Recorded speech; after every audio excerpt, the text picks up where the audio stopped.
Magandang araw mga bata. Magsitayo ang lahat para sa ating panalangin. Sa ngalan ng Ama, ng Anak, ng Espiritu Santo. Amen. Panginoon, salamat sa mga biyaya na iyong ibinigay sa amin at salamat sa pagprotekta mo sa amin araw-araw at sana ngayong araw na ito ay marami kaming matutunan. Sa ngalan ng Ama, ng Anak, ng Espiritu Santo. Amen. Bago kayo umupo, pulutin ng mga kalat sa iyong paligid at ayusin ang iyong nakasiya. Okay. May lumiban pa sa ating klase ngayon? Mabuti naman kung wala. Ano nga ba ang tinalakay natin noong huli nating nakikita? Okay, mga hanap buhay na nagbibigay produkto. So, ano nga ba ang hanap buhay na nagbibigay produkto? Okay, magaling. So, naintindihan niyo na ba ang mga hanap buhay na nagbibigay produkto? Okay. So, ngayon, may tatanong ako sa inyo. Ano nga ba ang gusto niyo paglaki? Okay. Ano pa? Okay, maging guro. Bakit? Okay, sino pa? Okay. So ngayon, meron akong mga larawan na ipapakita sa inyo at tukuyin niyo kung ano ang mga larawan na ito. Okay. Ano ang nasa larawan na ito? Ano ang ginagawa ng lalaki? Okay. Ang lalaki ay nag-aapoy. Itong pangalawang larawan, ano naman ang ginagawa nito? Okay. Nagtuturo. Ito, ano naman ang ginagawa ng lalaking ito or ano naman ang kanyang gagawin? Okay, maglilinis. Ito, ano naman kaya ang nasa larawan na ito? Okay. Ito, ano naman kaya ang ginagawa niya dito? Okay, tinignan ang kanyang ngipin. Ito, ano naman kaya ang nasa larawan na ito? Okay, magaling. Ito, ano kaya ang ginagawa niya sa isang lalaki ito? Okay, magaling. Itong huling larawan nito, ano naman kaya ang ginagawa ng lalaki ito? Okay, nagmamaneho. Magaling.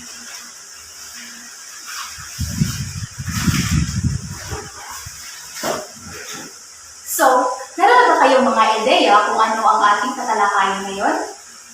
Okay, hanap buhay.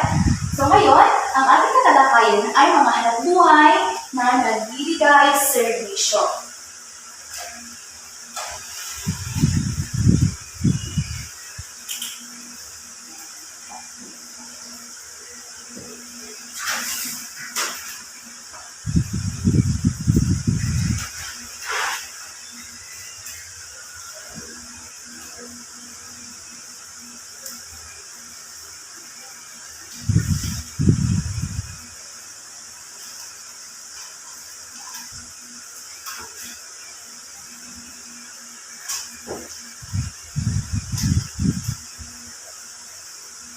So, ang ating tatalakayin ngayon ay mga hanap buhay na nagbibigay serbisyo. So, ano kaya sa tingin niyo ang kahulugan ng hanap buhay? Okay, magaling. Ang hanap buhay ay isang gampanin ng isang tao upang makatustos sa kanyang pangailangan at ng kanyang pamilya. At ang tawag ng naghahanap buhay o nagtatrabaho ay manggagawa o trabahador. Naintindihan niyo na ba ang kahulugan ng hanap buhay?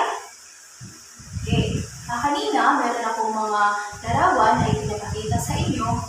Yun ay mga halimbawa ng hanap buhay na nagbibigay serbisyo. Magbigay na kayo ng mga halimbawa na nagbibigay serbisyo.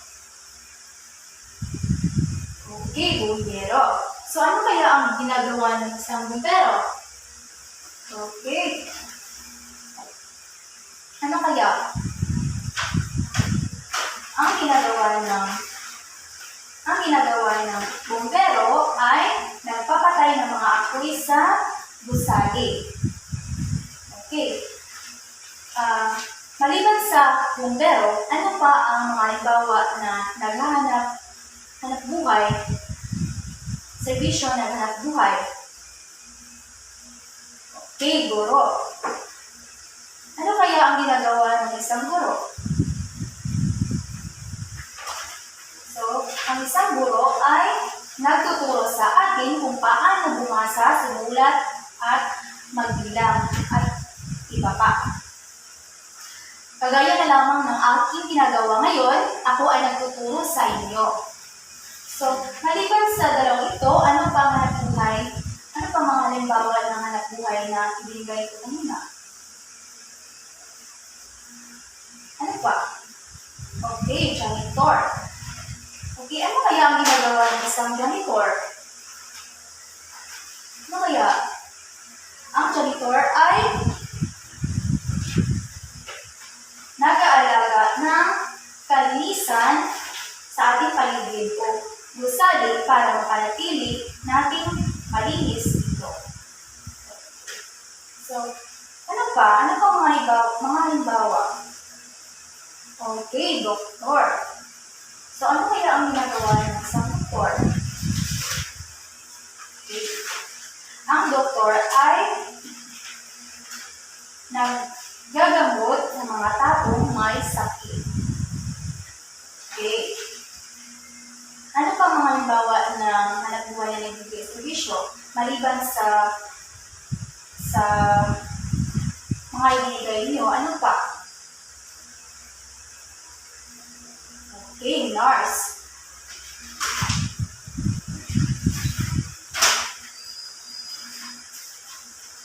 Nurse.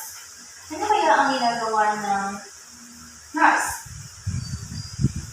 So, ang nurse ay tumutulong sa doktor na mag-alaga sa pasyente o sa taong may sakit. So, ano pa? Okay, police. So, ang pulis ay, ano kaya ang ginagawa ng pulis? Okay, ang pulis ay nagpapatupad ng batas para mapanatili ang kalusan at katahimikan sa komunidad. Sila rin ang huhuli sa mga masasamang tao. Kagaya nito, hinuhuli siya.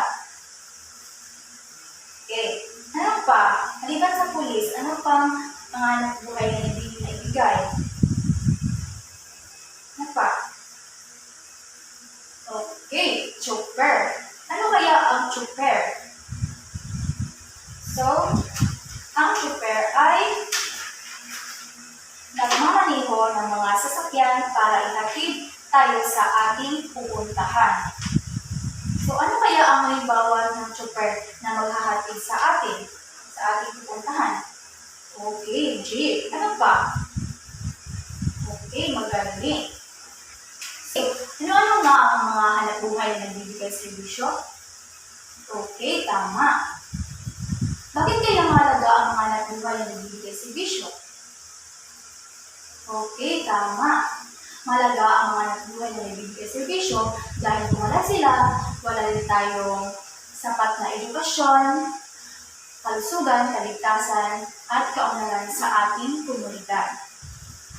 Meron pa ba kayong mga katanungan o mga tanong sa ating tinalakay? Para sa ating pagsagawa, gusto niyo bang maglaro? Okay. Ngayon, ang gagawin natin ay ihati ko kayo sa 3 grupo. Ang unang grupo, ang gagawin nila ay gagawa ng dula-dulaan na nagpapakita ng kahalagahan sa ating komunidad. Ang pangalawang grupo naman ay kukumpletuhin ang pangalawang grupo, ang graphic organizer. Sa ibaba, isulat ang mga hanapbuhay sa inyong komunidad. Ang pangatlo namang grupo ay gumuhit ng 2 hanapbuhay na nagbibigay serbisyo sa inyong komunidad at ipaliwanag kung paano nakatutulong sa inyo ang bawat hanap buhay na ito. Ano nga ang dapat tandaan at dapat gawin habang kayo ay gumagawa ng inyong gawain? Okay. May tanong pa ba kayo tungkol sa inyong gagawin? Okay, lahat. Nagdala ba kayo ng show me board? Sa mga nakalimutan magdala ng show me board, sa papel nyo na lamang isulat ang inyong mga sagot. Tukuyin nyo kung sino ang nagbibigay ng serbisyo sa komunidad ng mga sitwasyon na ito. Okay. Una, napapagaling kita kung ikaw ay may sakit. Pangalawa, ginagabayan ko ang mga mag-aaral na may suliranin. Pangatlo, dumarating kung may sunog. Pang-apat, sumasakay kayo sa jeep na aking minamaniho. Panglima, nililinis ko ang inyong silid-aralan. So ngayon, kung naiintindihan niyo na ang ating tinalakay, ngayon ay kumuha kayo ng isang buong papel at sagutan niyo ang ating pagtataya. Tukuyin ang taong nagbibigay ng produkto at serbisyo, isulat ang litra ng tamang sagot sa patla. Okay, kung tapos na kayo, ipasa niyo ang mga papel niyo sa harapan. So ngayon, meron akong ibibigay na tatlong aralin sa inyo para meron kayong gagawin sa inyong bahay. Ito. Tukuyin kung sino ang kailangan mo kung sumakit ang tiyan mo. Pangalawa, may nasusunog sa tabi ng bahay ninyo. May nanakawan sa inyong komunidad. Pang-apat, malayo ang inyong paaralan sa inyong bahay. At panghuli, gusto mong matutong magsulat at magbasa. Meron pa ba kayong mga tanong sa ating tinalakay ngayon? Kung wala na, ito muna naman tayo magtatapos sa araw na ito at paalam.